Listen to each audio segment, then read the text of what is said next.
হযরত আবু বকর ওমর রাদিয়াল্লাহু তাআলা আনহুমা দুইজন আমার নবীর সামনে দাঁড়াইয়া উঁচু আওয়াজে একটু কথা বলে ফেলেছিলেন। আমার আল্লাহ ওটা সহ্য করেন নাই।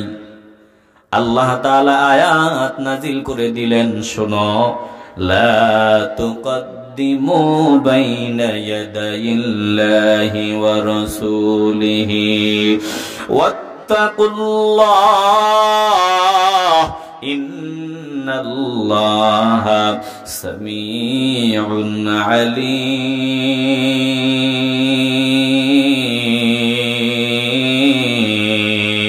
একটু ভালো করে হৃদয়ঙ্গম করে নেন। আমার মালিক বলেন, হে ঈমানদারের দল, লা তুকদ্দিমু বাইনা ইয়াদাইল্লাহি ওয়া রাসূলিহি, কোন বিষয়ে কোন ব্যাপারে তোমরা আল্লাহ আল্লাহর রাসূলের উপরে আগ বাড়াইয়া মাতবুরি করিও না। কোন বিষয়ে আল্লাহ আল্লাহর রাসূল থেকে অগ্রগামী হয়ে যেও না। সব বিষয়ে ওয়াত্তাকুল্লাহ, আমি আল্লাহকে ভয় করো। একটা জবানও বন্ধ রাখবেন না, বলেন আমরা আল্লাহকে ভয় করে চলতে চাই কি চাই না? আল্লাহ বললেন আমাকে ভয় করো। কে আদবওয়ালা আর কে বেয়াদব একটু বুঝে শুনে ভালোবাসার আওয়াজে বলেন। কেউ না জানুক, একজন তো জানেন, বলেন তিনি কে? আসতে বলবেন না, তিনি কে? আমার আল্লাহ বলেন, কার ভিতরে আমার ভয় আছে, কে আদবওয়ালা আর কে বেয়াদব, আমি মালিক সব জানি। শুধু জানি না, আমি আল্লাহ সব শুনি। কে কি বলো না বলো, আল্লাহ তাআলা বলেন আমি সব শুনি। আমার নবীর সামনে তোমরা বেয়াদবি করবা না, আমি আল্লাহ কিন্তু শুনি। আমি আল্লাহ সবকিছুই জানি। ইন্নাল্লাহা সামিউন আলীম।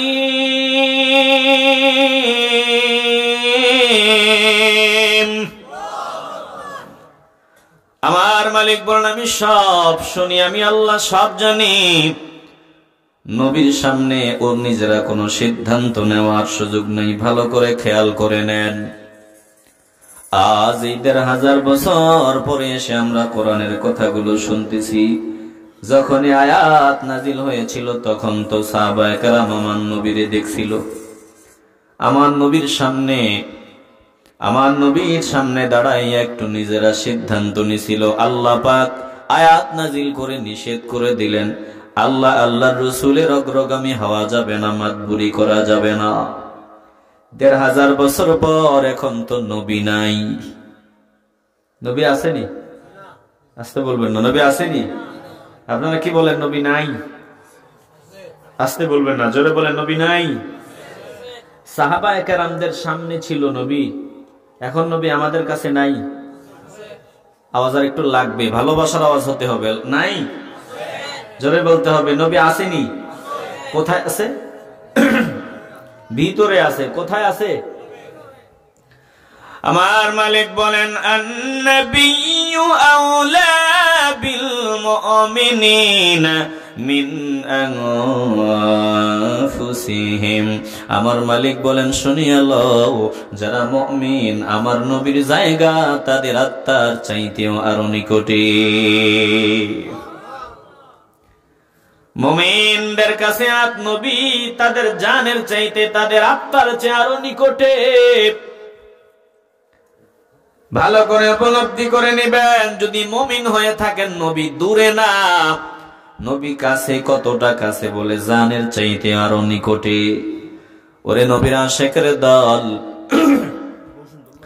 ১৫০০ বছর পূর্বে আমার নবীর সামনে উঁচু আওয়াজে কথা বলেছিল সাহাবায়ে কেরাম। আল্লাহ তাআলা আয়াত নাজিল করে সাবধান করে দিলেন, এখন তো নবী নাই, এখন এই আয়াতের আমল কি চলবে নি? ভালো করে খেয়াল করেন। মুফাসসিরিনে কেরাম বলেন অবশ্যই চলবে। এখন নবীর ওয়ারিস যারা আছে, আলেম উলামা যারা আছে, হক্কানি পীর মাশায়েখ যারা আছে, ঠিক নবীর দরবারের আদব এখন ওনাদের সামনে বহাল থাকবে। চিল্লা এখন ঠিক কিনা?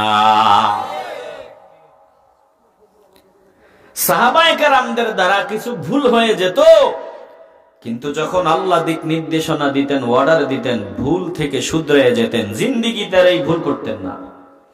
ওনারা 16 আনাই ঠিক হয়ে যেতেন। এটা ছিল ওনাদের গুণ। একটু ধৈর্যের পরিচয় ভালো করে দিল দিয়ে কথা উপলব্ধি করে নেন। এরপরে আয়াতে আমার আল্লাহ আবারও সব ইমানদারদের ডেকেছেন। আল্লাহ বলেন, ইয়া আইয়ুহাল্লাযীনা আমানু, হে ইমানদারের দল, লা তারফাউ আসওয়াতাকুম ফাওকা সাওতিন নবী, তোমাদের কণ্ঠের আওয়াজ যাতে উঁচু না হয় আমার নবীর কণ্ঠের আওয়াজের উপরে।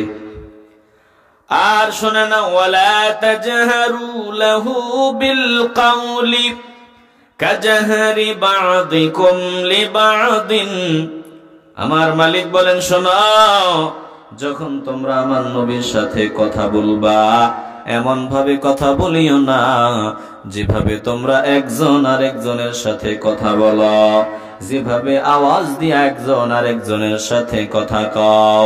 সাবধান, আমার নবীর সামনে ওইভাবে কথা বলা যাবে না।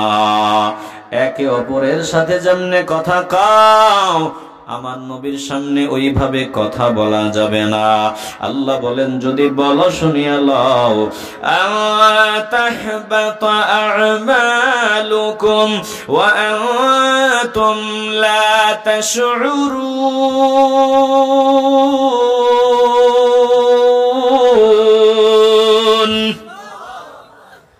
আমার মালিক বলেন, তোমাদের নিজেদের অজান্তেই তোমাদের আমলগুলো বরবাদ হয়ে যাবে, তোমরা টেরও পাইবা না।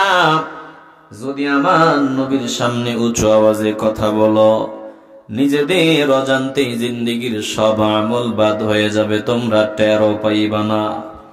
ভালো করে খেয়াল করে নেন, আয়াত নাজিল হওয়ার পর সাহাবায়ে কেরামেরও ভুল হইতো, কিন্তু ভুলের উপর ওনারা অটল থাকতেন না, খাঁটি তওবা করে নিতেন। জিন্দেগিতে আর এমন ভুল ওনারা করতেন না। আর আমরা কে, আমাদের কথা তো আর বলারই সুযোগ নাই। আমাদের দ্বারা হাজারো ভুল হবে, হাজারো ভুল হয়ে যাবে। আমরাও সাহাবায়ে কেরামদের এই গুণটা অর্জন করে নিতে হবে। ভুলের উপর অটল থাকা যাবে না। ভুলটা যখন বুঝতে পারবো দেরি করব না, খাঁটি তওবা করে নিব। চিল্লা এখন ঠিক কিনা? এই যে আয়াত নাজিল হওয়ার পর ওনারা কতটুকু পরিবর্তন হয়েছেন, বলতে দিও, কতটুকু পরিবর্তন হয়েছেন দেখেন। হযরত আবু বকর সিদ্দিক রাদিয়াল্লাহু তাআলা আনহু তো আয়াত শোনার পর কান্না আরম্ভ করিয়া দেয়। হযরত আবু বকর সিদ্দিক রাদিয়াল্লাহু তাআলা আনহুর কান্না বন্ধ হয় না, কান্না চলতেছে। আমি বড় ভুল করে ফেলেছি, আমি বেয়াদবি করে ফেলেছি, আমি কেন উচ্চ আওয়াজে কথা বললাম আমার নবীর সামনে।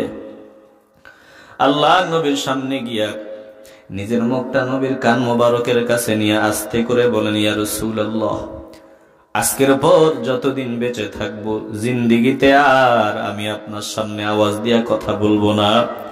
আপনার সামনে এখন যেভাবে কথা বলতেছি, চুপি চুপি আপনার কান মোবারকের কাছে এসে আমি এইভাবে কথা বলবো, আর জিন্দেগিতে আমি উচ্চ আওয়াজে কথা বলবো না। হযরত ওমর ফারুক রাদিয়াল্লাহু তাআলা আনহু তো কান্না আরম্ভ করে দেয়। কান্না করা আরম্ভ করে খাঁটি তওবা করিয়া নেয়। ভালো করে হৃদয় দিয়ে কথা উপলব্ধি করে নেন। আয়াত নাজিল হওয়ার পর থেকে শুরু করে হযরত ওমর রাদিয়াল্লাহু তাআলা আনহু আমার নবীর সামনে বসা থাকতেন। তবে আমার নবী যখন কথা জিজ্ঞাসা করতেন তখন কথা বলতেন।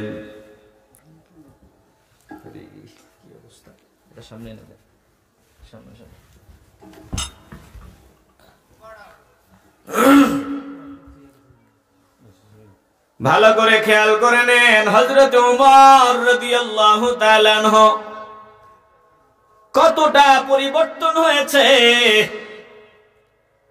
আয়াত শোনার পর আল্লাহর নবীর সামনে দাঁড়াইয়া আল্লাহর নবীর সামনে কান্না করতেন, বসতেন।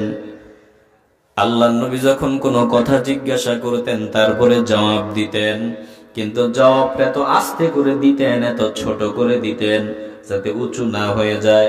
কারণ আমার মালিক বলেছে, লা তারফাউ আসওয়াতাকুম ফাওকা সাউতিন নবী, তোমাদের কণ্ঠের আওয়াজ যেন আমার রাসূলের, আমার দোস্তের আওয়াজের চাইতে বড় না হয়, বুলন্দ না হয়, উঁচু না হয়। এজন্য হযরত ওমর রাদিয়াল্লাহু তাআলা আনহু আল্লাহর নবীর সামনে বসতেন। আল্লাহর নবী যখন কোনো কথা জিজ্ঞাসা করতেন, জবাব দিতেন, আস্তে করে দিতেন, যাতে উঁচু হয়ে না যায়, বেয়াদবি যাতে না হয়। আল্লাহর নবী আয়াত নাজিলের উপর হযরত ওমরকে এক কথা একবার জিগাইলে বুঝতে পারতেন না, দ্বিতীয়বার জিজ্ঞাসা করা লাগতো। এত আস্তে করতেন, আস্তে জবাব দিতেন। আমার নবী পুনরায় বলা লাগতো যে আবার বলো, বুঝি নাই।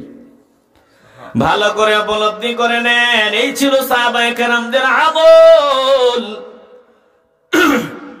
ওই যে আরেকজন সাহাবী, উনি জন্মগত ভাবেই ওনার গলার আওয়াজ মোটা, জন্মগত ভাবেই গলার আওয়াজ একটু উঁচু। হযরতে সাবিত ইবনে কায়েস রাদিয়াল্লাহু তাআলা আনহু এই আয়াত শোনার পর উনি তো রাস্তায় গড়াগড়ি আরম্ভ করে দিয়েছেন। রাস্তায় গড়াগড়ি আরম্ভ করে দিয়েছে, ধুলাবালির মধ্যে গড়াগড়ি খায় আর আওয়াজ দিয়া বলে, আমি ধ্বংস হয়ে গেলাম, আমি ধ্বংস হয়ে গেলাম, আমি হালাক হয়ে গেলাম। আরেকজন এসে জিজ্ঞাসা করে, ব্যাপার কি হে সাবিত ইবনে কায়েস রাদিয়াল্লাহু তাআলা আনহু, তুমি ধুলাবালির মধ্যে গড়াগড়ি করো আর আমি হালাক হয়ে গেলাম, ধ্বংস হয়ে গেলাম বলে কান্না করো কেন? বলে, রে ভাই, আমি কান্না করি কেন শুনিয়া লও। ওই যে আল্লাহ আয়াত নাজিল করে দিছে, কণ্ঠের আওয়াজ উঁচু করা যাবে না নবীর সামনে, নয়তো আমল সব ধ্বংস হয়ে যাবে। আমি তো সেই লোক যে সব সময় বড় গলায় কথা বলি, আমি আস্তে কথা বলতেই তো পারি না। না জানি আয়াত আমার জন্যই নাজিল হয়ে গেছে, তিনি কান্না করা আরম্ভ করে দিয়েছেন। আমার নবীর সামনে সাবিত ইবনে কায়েস রাদিয়াল্লাহু তাআলা আনহুকে নিয়ে হাজির করা হয়। আল্লাহর নবী বলে, কান্না করো কেন? বলে, ইয়া রাসূলুল্লাহ, আল্লাহ তো আয়াত নাজিল করে দিয়েছে, আপনার সামনে দাঁড়াইয়া গলার আওয়াজ মোটা করে কথা বললে সব আমল বরবাদ হয়ে যাবে।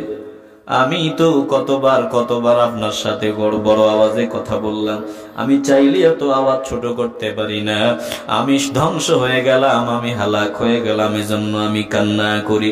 আল্লাহ নবী ডাক দিয়ে বলে, শোনো, তুমি কি চাও না তুমি অনুগত হবে, আদবওয়ালা হবে, শাহাদাতের মরণ প্রাপ্ত হবে, জান্নাতি হবে? তুমি কি এটা চাও না? বলে, হ্যাঁ আমি চাই। বলে, তাহলে এটাই করো, আদবওয়ালা হও, শাহাদাতের মরণ অর্জন হোক, আল্লাহ তোমাকে জান্নাত দান করবে। চিল্লায়া এখন সুবহানাল্লাহ। ভালো করে উপলব্ধি করে নেন, এই যে সাহাবায়ে কেরামদেরও ভুল হইতো, যেই ভুলটা হয়ে যেত, যখন আল্লাহর নবী এই ভুলটা ধরায় দিতেন, আল্লাহ জানায় দিতেন, এরপরে কি আবার পুনরায় ভুলটা ওনারা করতেন? আসতে বলবেন না, জোরে বলেন, করতেন? এটা হলো সাহাবায়ে কেরামদের গুণ। ভালো করে উপলব্ধি করে নেন। আমার মালিক যখন বলল, আমার নবীর কণ্ঠের আওয়াজের চাইতে তোমাদের কণ্ঠের আওয়াজ যদি উঁচু হয়, তোমাদের জিন্দেগির আমল নিজেদের অজান্তেই বাদ হয়ে যাবে, তোমরা টেরও পাইবা না। এখন এই মুফাসসিরিনে কেরাম বলতেছেন, শুনে নাও, ১৫০০ বছর পর তো আমার নবী এখন আমাদের সামনে নাই। বলে, নবী নাই, কিন্তু নবীর রঙে যারা নিজেদেরকে রাঙ্গায়া চলে, ওই আলেমদের দিকে নজর দিবা, টুপিওয়ালা, দাড়িওয়ালা, হক্কানি আলেম, উলামা, পীর মাশায়েখের দল। ওনাদের সামনে যখন যাবা, এই আয়াতের আমল ওনাদের সামনে চালাইবা, এই আয়াতের আমল ওনাদের সামনে করবা। খেয়াল রাখবা, তোমার শায়েখ, তোমার মুরব্বী, তোমার পীর যদি হক্কানি হয়, সাবধান, ওনার সামনে গেলে যাতে ওনার কণ্ঠের আওয়াজের চাইতে তোমার কণ্ঠের আওয়াজ উঁচু না হয়। আমার নবীর ওয়ারিস যাদেরকে রেখে গিয়েছে, ওদের সাথে যদি বেয়াদবি না হয়, যদি ওদের সাথে বেয়াদবি হয়, বেয়াদবির ধাক্কা মদিনায় গিয়া লাগতে দেরি হয় না। চিল্লা এখন ঠিক কিনা? কিন্তু আজ তো সব উল্টা, আমাদের সমাজে সব উল্টা। আমরা মসজিদে গেলে এই যে মুরব্বী, আমাদের মুরব্বী ইমাম, ইমামের সাথে গাদ্দারি না করলে আমরা তৃপ্তি পাই না, মজা পাই না। কথা বাস্তব নেই, কথা বলে না, কথা ঠিক নেই। কিছু মানুষ এমন আছে যে ইমাম সাহেবের সাথে মাতবুরি না করলে পেটের ভাত হজম হয় না। প্রিয় ভাই, ভালো করে উপলব্ধি করে নেন, ওনার মাতবাড়ি অন্য কোন জায়গায় চলুক আর না চলুক, অন্তত মসজিদে আসলে চলে। মসজিদে আসলে ইমাম সাহেবকে দিক নির্দেশনা দেয়, এটা করেন, ওইটা করেন, তাড়াতাড়ি করেন, আরো দ্রুত করেন। তারাবির নামাজ পড়াইছিল 20 রাকাত, ও আসছিল মসজিদে, আয়েশা দেখে ইমাম সাহেব সুন্দর ভাবে তার দিল সহকারে তেলাওয়াত করতেছে। এখন সে নামাজের পরে ইমাম সাহেবরে কয়, মিয়া আমনিও ইমাম, আর আরেকজন পাইছিলাম ওই যে অমুকে, অমুকে ইমাম, আপনি নামাজ পড়াইছেন 1 ঘন্টা 1.5 ঘন্টা সময় লাগছে, আরো 40 মিনিটে নামাজ পড়ায়। কি নামাজ পড়ান আপনি? হুজুর ও হুজুর না?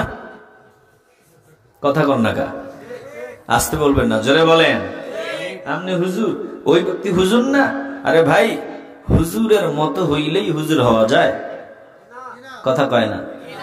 হুজুরের মতো দেখতেই দেখাইলেই কি হুজুর হওয়া যায়? হুজুর গো ভিতরে কিছু ভেজাল নাই? আপনারা বলবেন হ্যাঁ থাকবে কেন, হুজুর গো ভিতরে ভেজাল থাকবে কেন?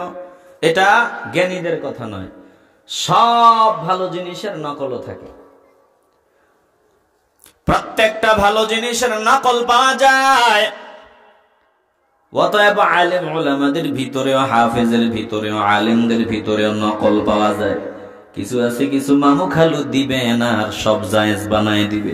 আবার কিছু আছে মামু খালুতে কাম হবে না, হকের ওপর অটল অবিচল থেকে প্রয়োজনে গর্দান দিবে। এই দুই দল আলেম কখনো সমান না, চিল্লে এখন ঠিক কিনা? কথা বলবেন, আসতে বলবেন না, জোরে বলেন। কথা বাস্তব না অবাস্তব? আপনি তো ওই মামু খালুর পাগল, মামু খালু, আমরা বলি মামু খালু, মানে এটা তিরস্কার করে আমরা বলতে হয়, আমাদের আঞ্চলিক ভাষা। টাকা পয়সারে কয় মামু খালু। কিছু পাইলেই সব জায়েজ, আর কিছু আছে সব দিবা, এ কোরআন আর সুন্নাহ ঠিক যেভাবে আছে ওইভাবেই বলবো, এ থেকে আমাকে নাড়াইতে পারবা না। এরকম আলেমদের পিছনে আমাদের থাকার দরকার আসেনি? আসতে বলেন কেন, জোরে বলেন। এরকম পীর মাশায়েখদের দলে আমাদের থাকা দরকার আসেনি? দেখেন না, এগুলো প্রমাণ হয়ে গেছে বাংলাদেশে, ওই যে ভাস্কর্য ইস্যুতে সব পরিষ্কার হয়ে গেছে, সব পরিষ্কার। একদল বলেছে গুল্লি ধরো আমার এখানে, তারপরে বলবে এটা হারাম। কথা কন না কেন? একদল বলেছে আমার এখানে গুল্লি ধরে বলবা, পিস্তল ঠেকায়া বলবা, বল এটা জায়েজ। ওরা বলেছে তখনও বলবো হারাম। আমাকে ফাঁসি দিবা, তখনও বলবো হারাম। আমাকে গুলি করে দিবা, তখনও বলবো হারাম। যতক্ষণ কথা বলতে পারবো বলবো হারাম। কথা কন ঠিক না?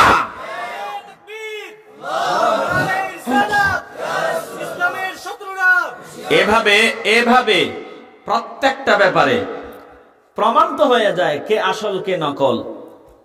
আপনি বলুন তো, হক্কানি এ সারসিনার একজন হুজুরকে জৈনপুরের, ফুরফুরার, সোনাকান্দার, এরপর আমাদের এখানে ফুলতলির, এভাবে হক যারা হক যে দরবারগুলো আছে, এ দরবারের যারা প্রতিনিধি, এ হক ফুলতলি তো দরবার বলে না, ওটা দরবার বলা হয় না, সাহেব বাড়ি। এ সাহেব বাড়ির প্রতিনিধি যিনি, ওনার মাথায় যদি পিস্তল ঠেকায় বলে, বলেন একবার জায়েজ? সম্ভব? আসতে বলবেন না, জোরে বলেন সম্ভব? পরিষ্কার। এরপরে আমরা এ কথা বলার সুযোগ কই? আমনে হুজুর, উনি হুজুর না? আরে ভাই, উনি দেখতে হুজুর, উনি ফিউর না, উনি নকল। আপনি নকলটার কথা বলে লাভ নাই, আপনি আসলটার কথা বলা দরকার। চিল্লে বলেন ঠিক না?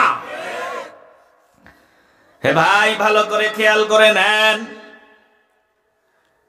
এমন ভালো করে হৃদয় অঙ্গম করিয়ে নেন, অন্তরের ভিতরে কথাগুলো ঢুকায় নেন, একটু হৃদয় দিয়া কথাগুলো অনুধাবন করে নিবেন।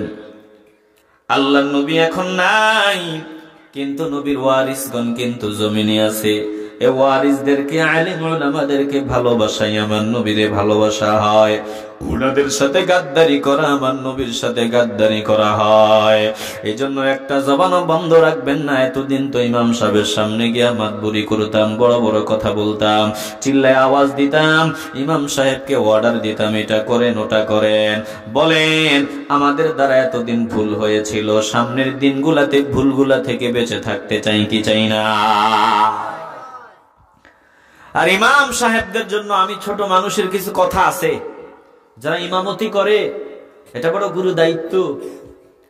আপনি ইমাম, ওনাদের জন্য আপনাদের জন্য আমার কিছু কথা একটু ভালো করে খেয়াল করেন ভাই। প্রথম কথা হলো, আপনাকে আল্লাহ হাত দিছেন, পা দিছেন, আপনি সুস্থ, প্রয়োজনে রিক্সা চালায়া খাবো, প্রয়োজনে কাজ করে খাবো, রিক্সা চালায়া খাবো। তারপরে আমি ব্যক্তি পূজা করব না, ব্যক্তির পূজারি হব না। চাকরি টিকাবার জন্য আমি সভাপতি মোতোয়াল্লি ওনাদের পূজারি হব না, ওনাদের কথা মতো কাজ করব না। বরং চাকরি গেলে যাবে, হাত আছে পা আছে, আমি সুস্থ আছি, আমি কারো মন জয় করার চেষ্টা করব না। শুধুমাত্র আমার আল্লাহ আল্লাহর রাসূলকে পাওয়ার চেষ্টা করে আমি হক কথা বলবো। চিল্লা এখন ঠিক কিনা? আর আপনি কয়জনের মন জয় করে চলবেন? কয়জনের মন জয় করবেন? আপনার মালিক যদি 200 জন হয়, এই চাকরি বড় কঠিন চাকরি। 200 জন 300 জন মুসল্লি মানে 300 জনই মালিক। কথা কয় না? অন্যান্য চাকরিতে তো বস একজন, প্রত্যেকের উপরের বস একজন। আপনি সবাই চেষ্টা করে আমার এই বসের মন জয় করে চললেই হয়, একজন। কিন্তু আপনি যে ইমাম, আপনি যে চিন্তা করেন মন জয় করে চলবেন, কয়জনের মন জয় করবেন? 200 জন মুসল্লির মন জয় করে ইমামতি করা সম্ভব না। যদি এই চিন্তায় আপনি থাকেন, তাহলে ইমামতিও বেশি দিন টিকবো না। কথা কোন ঠিক না? 200 জনের মন জয়ের চিন্তা বাদ দেন, 300 মুসল্লির মন জয়ের চিন্তা বাদ দেন। হে আমার ইমাম ভাই, আপনাদের আসন বড় দামি আসন। আপনার চিন্তা হবে শুধু মালিককে খুশি করা আর আল্লাহর নবীকে খুশি করা। আপনার চিন্তা হবে শুধু আল্লাহ আল্লাহর রাসূল। আমার উপর যদি আল্লাহ খুশি থাকে, দুনিয়ার সব আমাকে ছেড়ে দিক, দুনিয়ার সব আমার বিরুদ্ধে চলে যাক, আমার নবী যদি আমার হয়, আল্লাহ যদি আমার হয়, তামাম দুনিয়া আমাকে ভুলে যাবে, আমি পরোয়া করি না। চিল্লা এখন ঠিক কিনা? এই হবে ইমাম ভাই আপনার, এই হবে আপনার দিলের চিন্তা। যদি এমনটা চিন্তা হয়, দেখবেন মানুষগুলো এমনিতেই আপনার পাগল হয়ে যাবে। পাগল যিনি বানায় দিবেন, বলেন তিনি কে? দেখেন না, শাহজালাল ইয়ামুনি আল্লাহর পাগল ছিল, কত কোটি কোটি পাগল আল্লাহ বানায় দিছে। ওই জৈনপুরের হুজুর আল্লাহর পাগল হওয়াতে কত কোটি কোটি পাগল আল্লাহ বানায় দিছে।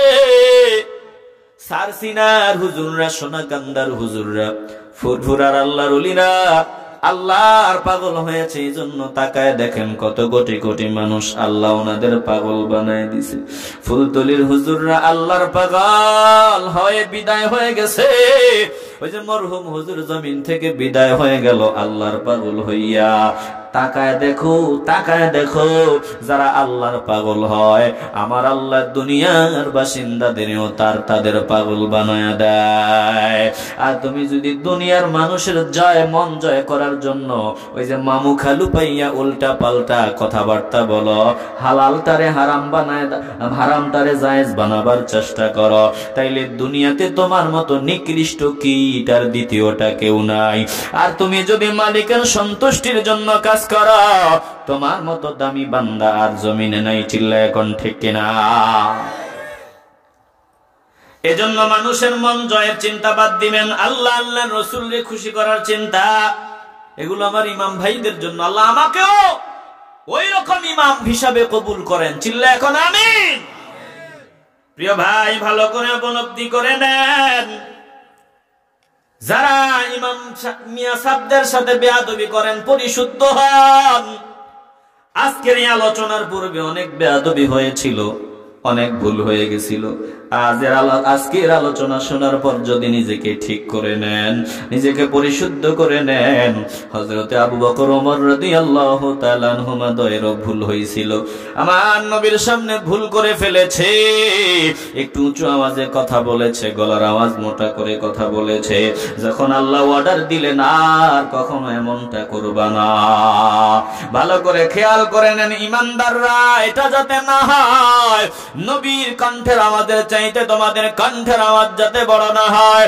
নবীর সামনে নিজেরা আগে বাড়াইয়া কোনো সিদ্ধান্ত নিও না, আমার নবীর সিদ্ধান্তের উপরে কোনো সিদ্ধান্ত নেওয়া চলবে না। বেয়াদবি, দিক নির্দেশনা আসতে দেরি হয়, সাহাবায়ে কেরাম কান্না করে পরিবর্তন হতে দেরি হয় না। আরে আমরা তো অনেক আমাদের তো আর কোনো মার্কাই নেই, আমাদের তো কোনো নাম্বারই নাই, আমাদের দ্বারা অনেক ভুল হয়েছে, ভুল হচ্ছে, হয়তোবা হবে, তারপরেও দিল যদি পরিষ্কার হয় একটা জবানও বন্ধ রাখবেন না, ভালোবাসার আওয়াজে বলবেন। ভুল হয়ে যাওয়ার পরেও ভুলের উপরে অটল না থাকিয়া আমরা সঠিক ভাবে খাঁটি ভাবে তাওবা করে নিতে চাই কি চাই না?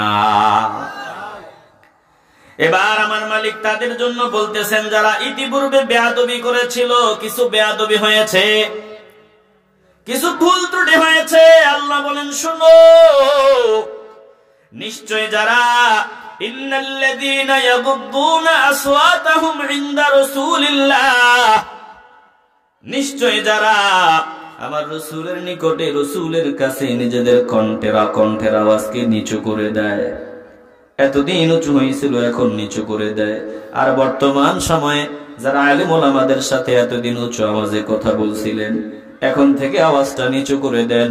টুপিওয়ালাদের বিভিন্ন ভাবে তিরস্কার করেছিলেন, এখন থেকে যদি নিচু বানায়া দেন, টুপিওয়ালাদের যদি ভালোবাসা আরম্ভ করে দেন, আমার মালিক বলেন উলাইকাল্লাযীনা ইমতাহানাল্লাহ أولئك الذين امتحن الله قلوبهم للتقوى لهم مغفرة وأجر عظيم।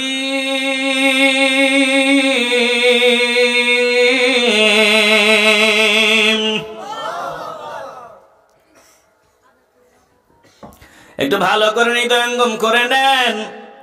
আমার মালিক বলেন নিশ্চয়ই যারা তাদের কণ্ঠের আওয়াজকে নিচু করে দেয়, আমার রাসূলের সামনে যারা কণ্ঠের আওয়াজকে নিচু রাখে, আল্লাহ বলেন তারাই ওই সমস্ত লোক, ওরাই ওই সমস্ত লোক। উলাইকাল্লাযীনা ইমতাহানাল্লাহু কুলুবাহুম লিত্তাকওয়া, ওরাই তারা যাদেরকে আমার আল্লাহ তাকওয়ার জন্য যাচাই বাছাই করে নিয়েছেন, পরীক্ষা করে যাচাই বাছাই করে নিয়েছেন। আল্লাহ বলে দেখবা যাদের কণ্ঠের আওয়াজ মুরব্বির সামনে নিচু করে দেয়, আলেমের সামনে মোটা গলায় কথা না বলে নিচু করে দেয়, আল্লাহ বলেন শোনো বুঝবা এই তাদের দিলের ভিতরে তাকওয়া আছে, এটা তার পরিচয়। চিল্লা এখন ঠিক কিনা? তাকওয়া অন্তরে আছে, এটা বুঝতে হবে। দেখেন না আজ অনেক মুরব্বীরা বসছে, বাস্তবতা বলতেছি, বাস্তবতা, অনেকগুলো মুরব্বী জমা হইছে এখানে, উনি অমুক দলের লিডার, আরেকজন অমুক দলের লিডার, বয়স মাত্র 25 বছর, মুরব্বীদের সামনে গলার আওয়াজ মোটা করে করে কথা কয়। কথা বলেন না কেন? আসেনি আসেনি প্রিয় ভাই, আল্লাহ তাআলা বলেন বুঝতে হবে এদের অন্তরে তাকওয়া নাই। আমার মালিক বলেন যারা রাসূলের সামনে নিচু আওয়াজে কথা কয়, আর যারা রাসূলের মহব্বতে, আমার দুস্তের মহব্বতে আলেম উলামা পীর মাশায়েখদের সামনেও নিচু আওয়াজে কথা কয়, বেয়াদবি করে না, মুরব্বি দেখলে সালাম দেয়, মুরব্বির সাথে বেয়াদবি করে না, আল্লাহ বলেন ওরাই তারা যাদেরকে আমি আল্লাহ তাকওয়ার জন্য যাচাই বাছাই করে নিয়েছি, এদের অন্তরে তাকওয়া রয়েছে, আর তাদের জন্য রয়েছে লাহুম মাগফিরাতুন ওয়া আজরুন আযীম। আমার মালিক বলেন তাদের জন্য রয়েছে ক্ষমা এবং মহা পুরস্কার। ইতিপূর্বে একটু বেয়াদবি হয়েছিল, গলার আওয়াজ মোটা হয়েছিল, অন্যান্য বেয়াদবি হয়ে গিয়েছিল। আমার মালিক বলেন যারা ফিরে আসবে আল্লাহ তাআলা বলেন তাদের জন্য রয়েছে ক্ষমা এবং মহা পুরস্কার। আর যারা গাদ্দারি করবে বেয়াদবি করবে তাদের জন্য কি আছে আমার আল্লাহ সেটাও জানায় দিয়েছেন কোরআনে কারিমে, ভালো করে খেয়াল করেন। আমার মালিক বলেন ইন্নাল্লাযীনা ফাতানুল মুমিনিনা ওয়াল মুমিনাতি ثم لم يتوبوا فلهم عذاب جهنم ولهم عذاب الحريق।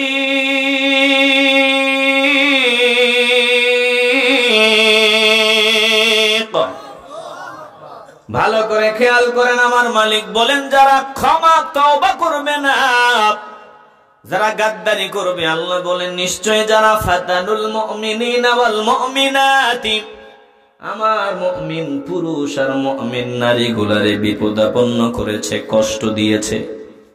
ওই যে মৌলবাদীর দল, টুপিওয়ালার দল, মোল্লার গোষ্ঠী এভাবে বিভিন্নভাবে বাজে মন্তব্য করে ওনাদের সাথে বেয়াদবি করেছে, নির্দোষ মানুষগুলারে দোষী বানায়া দিয়েছে। আমার মালিক বলেন নিশ্চয় যারা মুমিন পুরুষ নারীদেরকে কষ্ট দেওয়ার পর সুম্মা লাম ইয়াতুবু, তওবা করে নাই, ক্ষমা চাই নাই, মাফ চাই নাই, আমার মালিক বলেন তাদের জন্য রয়েছে জাহান্নামের আগুন। কেমন আগুন? আল্লাহ বলেন ওয়ালাহুম আযাবুল হারিক।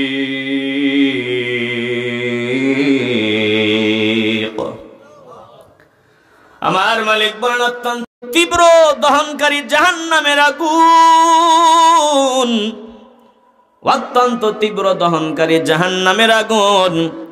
যারা তাওবা করবে না, বিগত দিনের গাদ্দারির কারণ করার পরও যারা তাওবা করবে না, তাদের জন্য জাহান্নামের আগুন। আমার মালিক বলেন যারা তাওবা করে নিবে তাদের জন্য আছে ক্ষমা এবং মহা পুরস্কার। যারা তাওবা করবে তাদের ব্যাপারে আল্লাহ বলেন শোনো, তাওবাকারী মুমিনদের জন্য, গুনাহগার মুমিন যারা ভুল করেছে, অন্যায় করেছে, অবিচার জুলুম করে ফেলেছে, এরকম গুনাহগার মুমিন যারা মাথা নত করে দিয়া যদি তাওবা করে নেয় তাদের জন্য আল্লাহ বলেন ওয়াহুয়াল গফুরুল ওয়াদুদ। আমি মালিক তাদের জন্য ক্ষমাশীল। আল্লাহ বলেন তাদের জন্য আমি ক্ষমাশীল আর ওয়াদুদ, গভীর প্রেমময়। তাদের জন্য আমার অন্তরে মায়া, তাদের জন্য আমি মালিকের দিলে মায়া। বলে আমি তাদের জন্য, আমি তাদেরকে ভালোবাসি, এতটাই ভালোবাসি। আল্লাহ বলেন গফুর, আমি তাদের জন্য ক্ষমাশীল, ওয়াদুদ, গভীর প্রেমময়।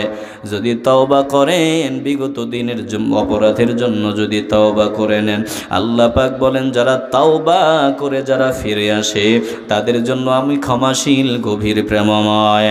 একটা জবানও বন্ধ রাখবেন না। দিল যদি পরিষ্কার হয়, ভালোবাসার আওয়াজে বলবেন ভুল ত্রুটি যা হয়ে গেছে, অতীতের যত গাদ্দারি হয়ে গেছে, যত বেয়াদবি হয়ে গেছে, আমরা সামনের দিনগুলো আদবওয়ালা বান্দা, খাঁটি তাওবা করে আদবওয়ালা বান্দা হতে চাই কি চাই না? তাহলে এই যে বেয়াদবির তো অনেক নিয়ম আছে, অনেক বেয়াদবি অনেক রকমের আছে। এর মধ্যে একটা রকম শুনলাম যে যারা দামি মানুষ, যারা সম্মানী, যারা নবীর ওয়ারিস, ওনাদের সামনে কণ্ঠের আওয়াজ উঁচু করে কথা বলা বেয়াদবি। কথা বলেন না কেন? ভালো করে খেয়াল করেন। আরেকটা আদব আল্লাহ শিক্ষা দেয়, হৃদয় দিয়ে উপলব্ধি করে নেন। ওই যে প্রথম আয়াতে তো সব কিছুর ব্যাপারে বলে দেওয়া হয়েছে, লা তুকদ্দিমু বাইনা ইয়াদাইল্লাহি ওয়া রাসূলিহি। শুরুই করা হয়েছে যে কোনো বিষয়ে, যে কোনো ব্যাপারে আল্লাহ রসুলের সিদ্ধান্তকে উপেক্ষা করে নিজে নিজে সিদ্ধান্ত নেওয়া বেয়াদবি। এরপরে ভালো করে বুঝে নেন, আল্লাহ তাআলা এরপরে আমাদের আরো আদব শিক্ষা দেয়। আমার মালিক বলেন, শোনো, ইন্নাল্লাযীনা ইউনাদুনাকা মিন ওয়ারাইল হুজুরাতি আকসারুহুম লা ইয়াকিলুন।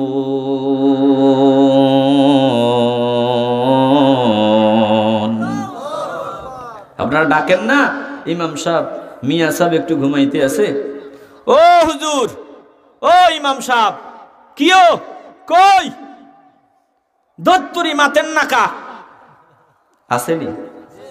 কথা বলেন, আসেনি? বেচারা রাত্রে 3টায় ঘুম থেকে উঠছে, ওই 2:30টায় উঠে গেছে, 3টায় উঠে গেছে, তাহাজ্জুদ পড়ছে, এরপরে ফজরের নামাজ, তারপরে মক্তব আছে, এরপরে নাস্তা পানি একটু খাইয়া, এরপরে 9টার পরে একটু বিশ্রাম নিতে আছে, 10টা বাজে আইয়া চিল্লা চিল্লি ডাকাডাকি আরম্ভ করে দিছে। ইমাম সাহেবের একটু দরজা খুলতে দেরি হলো কেন, তাও উল্টা পাল্টা শুরু। কথা বলে না, আসতে বলবেন না, জোরে বলেন। ভালো করে খেয়াল করেন, আমির যে মুরব্বী হবে, ওই যে বড় আলেম আল্লাহওয়ালা অথবা দামি আল্লাহর বান্দা, যে নবীর পাগল, আল্লাহর পাগল, ওনার কাঁধের দায়িত্ব একটু অবসরে আছে, একটু অবসরে আছে। ঘরের দরওয়াজায় গিয়ে চিল্লা চিল্লি করা বেয়াদবি। ভালো করে উপলব্ধি করে নেন, এরকম কিছু মানুষ আল্লাহর নবীর ঘরের দরওয়াজায় এসে চিল্লা চিল্লি করা আরম্ভ করে দিছে। দুপুরের সময় আমার নবী একটু বিশ্রামে আছে, আর এই লোকগুলো এসে ঘরের 4 দেয়াল ঘুরতেছে। ঘরের 4 দেয়াল, এ সূরার নাম কি বলেন তো? প্রথমে বলেছিলাম সূরার নাম কি? সূরাতুল হুজুরাত। আমি ছেড়ে দিব আর 5 মিনিট পরে, একটু মনোযোগ দিয়ে শুনেন। সূরার নাম হলো ঘরের 4 দেয়াল, মানে হুজুরাত।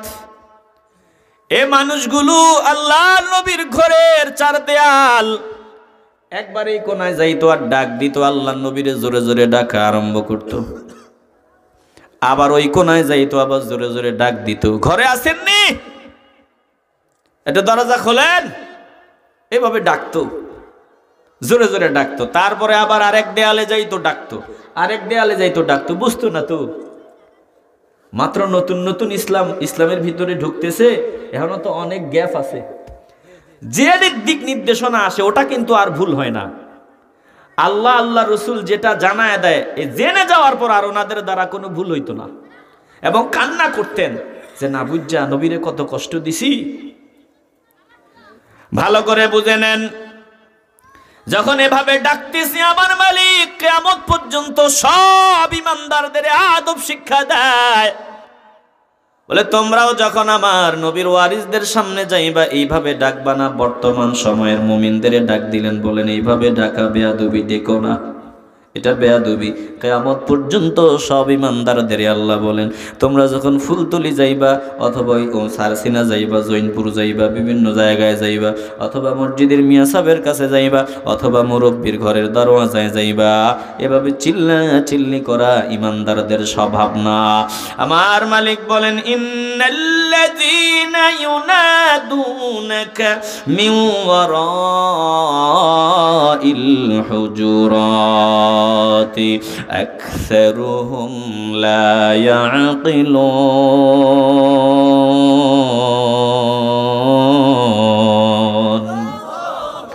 নিশ্চয় যারা ইউনাদুনাকা, হে দোস্ত, আপনারে ঘরের 4 দেয়াল ঘুরিয়া ঘুরিয়া ডাকে, ইউনাদুনাকা, আপনাকে ডাকে, মিন ওয়ারাইল হুজুরাতি, ঘরের 4 দেয়াল ঘুরিয়া ঘুরিয়া আপনাকে ডাকে।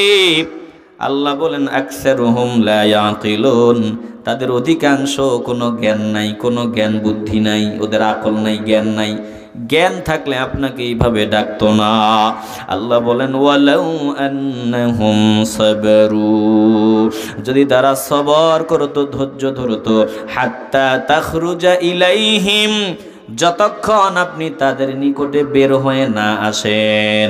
প্রথমবার অনুমতি চাওয়ার পর যদি আপনি আসার আগ পর্যন্ত তারা সবর করতো, আল্লাহ বলেন লাকানা খায়রাল লাহুম, তবে এটাই তাদের জন্য উত্তম হতো। যাক, ভুল তো হয়েই গেছে, এবার শোনায় দেন এইভাবে যদি আর এরকম না হয়, এরকম জোরে যদি আর না ডাকে অথবা উঁচু আওয়াজে যদি কথা না বলে, আপনার সিদ্ধান্তকে যদি প্রাধান্য দেয়, যদি তারা তাদের ভুল বুঝতে পারে, আমার মালিক বলেন শুনো, সাহাবায়ে কেরাম তো কান্না করে আমরা ভুল করে ফেলেছি, কি হবে আমাদের এখন, কি হবে? আবু বকর রাদিয়াল্লাহু তাআলা আনহু কান্না করে, ওমর রাদিয়াল্লাহু তাআলা আনহু কান্না করে। ওই যে আরেক নবীর সাহাবী, ভালো করে উপলব্ধি করে নেন, হযরতে সাবিত ইবনে কায়েস রাদিয়াল্লাহু তাআলা আনহু কান্না করে। আমার মালিক ডাক দিয়া বলে, যা হয়ে গেছে হয়ে গেছে, খাঁটি তাওবা যদি করিয়ে নেয় তবে আমি আল্লাহ তাদের জন্য আল্লাহু গফুর রহিম।